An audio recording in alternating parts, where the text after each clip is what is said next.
Conversando com um colega meu, corretor, hoje pela manhã, e ele me perguntou: Mário Sérgio, quanto é que custa regularizar um imóvel? Essa é uma pergunta recorrente, é uma pergunta que diariamente me fazem esse questionamento. Mário Sérgio, como é que você consegue mensurar o seu serviço? Como é que você consegue precificar o que você faz? Para me tentar responder isso para vocês, o que eu vou dizer para vocês? Que não tem tabela. Não existe uma tabela, não existe um cálculo aritmético, vamos dizer assim, uma conta exata, para que você possa regularizar um imóvel. Porque, primeiro de tudo, que é uma consulta. Existem várias situações de regularização de imóveis, várias, de diversos aspectos, seja na esfera federal, estadual, municipal, são várias esferas que você tem que tramitar em vários órgãos. Então, essa pergunta todo o tempo a pessoa me faz: Mário Sérgio, quanto é que é para mim poder fazer um serviço imobiliário? Aí eu lanço essa pergunta para você: quanto é que custa a sua diária? Quanto é que custa você se dispor do seu tempo? Você se dispor do dia inteiro, você está só um exemplo aqui, você chega às vezes no cartório civil, 8 horas da manhã, pensando que está abafando, e chega lá, tem 3 qualidades de idosos na sua frente. Tem idosos de 65 anos, 75 anos e acima de 90. Vira e mexe, chegam acamados, chegam em cadeira de rodas. Então você chega lá 8 horas da manhã, quando menos espanta, já deu 4 horas da tarde.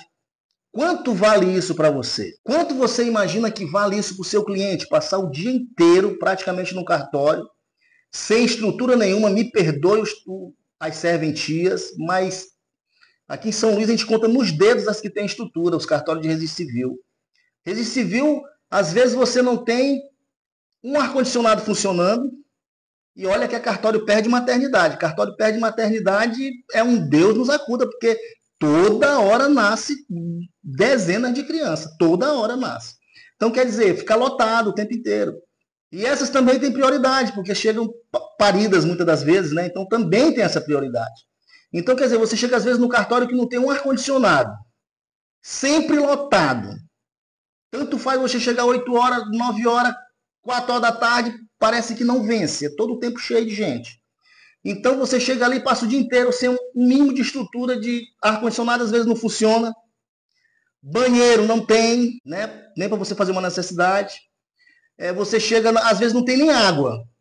Lugar para sentar, vai ter, porque vai ter que ter as preferências de sentar. Então, o que ainda pode te socorrer é o picolézeiro, o sorveteiro lá fora e o lanche, que é o mais cordial que tem. Então, quer dizer, quanto é que vale isso para o seu cliente?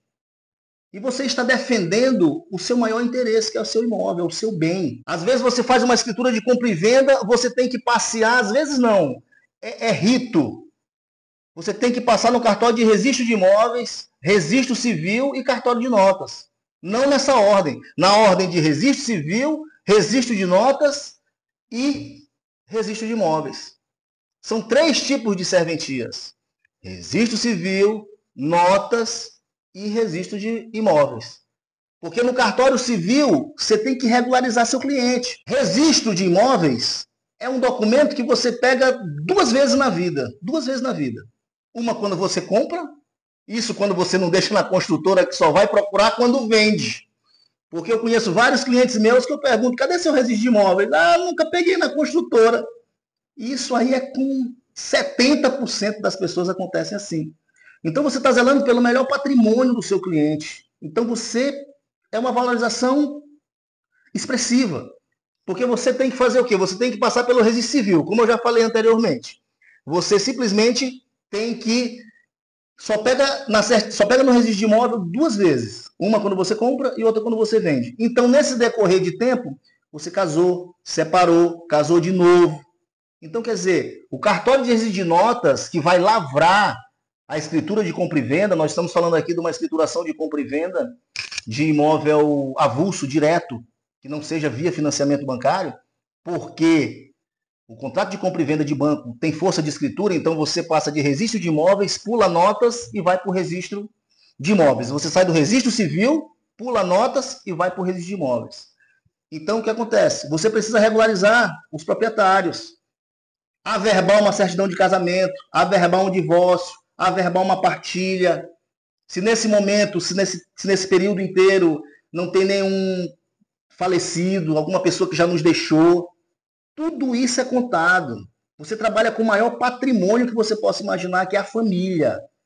É um bem imensurável, que além de ter o valor imobiliário, existe o valor de estima. Muitas das vezes é uma casa que a pessoa nasceu e viveu 70 anos, que partiu e você agora tem que fazer um inventário extrajudicial. Mas dando continuidade na escritura de compra e venda. Você tem que fazer registro civil, deixar todo mundo alinhadinho no registro civil. Quem é casado, quem é solteiro, todo mundo com as certidões atualizadas até 90 dias. De lá você migra para o tabelionato de notas, a serventia que você vai fazer a escritura de compra e venda. Nesse meio termo, você já pesquisou Receita Federal, Prefeitura Municipal, estadual, todo tipo de fazenda pública, federal, estadual e municipal. Quantas diligências, quantos locais, quantos órgãos públicos você tem que ficar esperando para que você faça essa juntada de documentos, para que você entregue para o tabelião de notas, para que ele possa lavrar aquela escritura, que é uma boa-fé fidedigna, uma força tremenda de levar um imóvel a registro. Estão conseguindo entender o valor de regularizar um imóvel? Isso nós estamos falando de imóveis que têm registro. Nós estamos falando de imóveis que está sendo feita uma transferência de um imóvel que está no nome de João e vai para o nome de José, mas tem registro. E os que não têm um pedaço de papel riscado, não tem um recibo, só tem uma história, às vezes uma conta de água, uma conta de energia, e aí? Como que você desenrola esse mistério? São informações que são peculiares a quem realmente tem esse ofício. Despachante imobiliário, a pessoa que tem o afinco. Eu fico me vendo tanta oferta de curso, tanta facilidade sendo vendida, que eu fico às vezes pensando, meu Deus, qual é o país que esse povo está vivendo? Eu fico estarrecido. Qual é o país que esse povo está vivendo? Vejo em todo canto a maior facilidade do mundo para se regularizar um imóvel. E no dia a dia, eu não vejo isso assim. Até porque a gente depende, nós estamos falando aqui só de órgãos públicos. Secretaria da Fazenda Municipal, Secretaria da Fazenda Estadual, às vezes tem Procuradoria Geral do Município. Então, quer dizer, SPU, que é o patrimônio, famoso cobrador de laudêmios e foros, que é na Receita Federal. Então, imagina só, o pessoal vende uma facilidade que a regularização é a coisa mais tranquila do mundo. Clientes meus também que veem esses vídeos na internet ficam me dizendo, Mário, por que tu tá pedindo esse tanto se é tão fácil assim? Aí eu, muito singelamente, muito tranquilamente e manso, tenho que dizer, pois seu João, Dona Maria, vai lá fazer para a senhora sentir. Quando os meus amigos, meus colegas corretores, já viram um serviço público com essa eficiência, com essa nota 10 de desempenho. Deu sexta-feira, se você não está com uma procuração particular, você chega na prefeitura, já a primeira coisa que eles perguntam, está com procuração? Tô. Então a gente atende já olhando para o outro lado. Quando você não tem procuração particular para poder representar o seu cliente, eles dizem, não, vem quando tiver procuração, já descartam logo. Então, quer dizer, você passa, não é só na prefeitura, é no Estado, é no governo, é em todas as esferas, porque nós dependemos da burocracia do Estado, do município, do governo federal. E vocês sabem que não tramita muito rápido. Então, nós dedicamos uma grande parte de nossa vida dentro desses órgãos. Então, isso, quanto custa para você? Quanto custa para você passar dias e dias dentro desses órgãos? Às vezes, você, como corretor de imóveis, pode-se dizer que está perdendo tempo de estar oferecendo um produto para venda. Muitos falam assim, Mário Sérgio, tu perde muito tempo, tu te dedica muito, tu compra a briga para o teu cliente, é impressionante como você faz. Porque é muito melhor eu estar aqui alugando o imóvel, é muito melhor eu estar aqui vendendo o imóvel, oferecendo. Para mim é melhor do que estar batendo cabeça com papel, com burocracia. Porque o que eu quero falar para você, que pode ser um item que você faça para poder chegar nessa conta, é o item chamado burocracia. A gente vive na burocracia o tempo inteiro, cumprindo ritos, cumprindo normas, cumprindo leis, cumprindo regras, trazendo, chamando geralmente os nossos clientes para dentro da regularidade mesmo, do que é legal, da legalidade. Porque o despachante imobiliário, o corretor imobiliário, ele tem, assim como o tabelião, ele tem essa boa fé pública. Ele é uma pessoa que tem que ser transparente, isso na sua ética, na sua essência. Eu não vou dizer que tenha corretores como em diversos segmentos, inclusive tabelionatos, tem todo tipo de gente, mas em regra, falei de uma exceção, mas em regra, o corretor e despachante imobiliário, ele está de posse do bem mais valioso de uma família, que construíram em anos e anos, com fundo de garantia, vendendo um carro ali, juntando um pedaço de um terreno ali para poder comprar o que eles têm hoje. Então eles entregam em sua mão o bem mais valioso deles, para você zelar pelos interesses dele. Então, em regra, o despachante imobiliário, ele realmente tem que ser muito bem remunerado, porque ele defende os interesses. Ele livra o seu cliente de ciladas. Quem bem souber, e se conselho fosse bom, não faria negócio nenhum sem um corretor imobiliário. Não faria negócio nenhum sem um despachante imobiliário. Quantas e quantas pessoas vêm fazer consulta conosco de uma forma muito amistosa, operadores do direito, operadores de contadores, operadores de vários segmentos, vêm muito humildemente, muito gentilmente nos questionar, porque a gente vive a prática, que é o dia a dia, não o que é vendido nas mídias sociais. O que é vendido nas mídias sociais, eu queria viver nesse país que eles vendem nas redes sociais, porque como eu acabei de falar para vocês, você chega no cartório de registro civil, chegou 8 horas da manhã, pode ter certeza. Se você não tiver uma prioridade, até 4 horas da tarde você não sai. Já se foi um dia.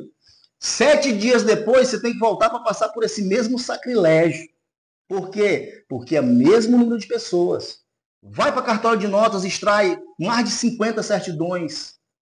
Dependendo de quantas pessoas estiverem envolvidas na compra, vai esse número.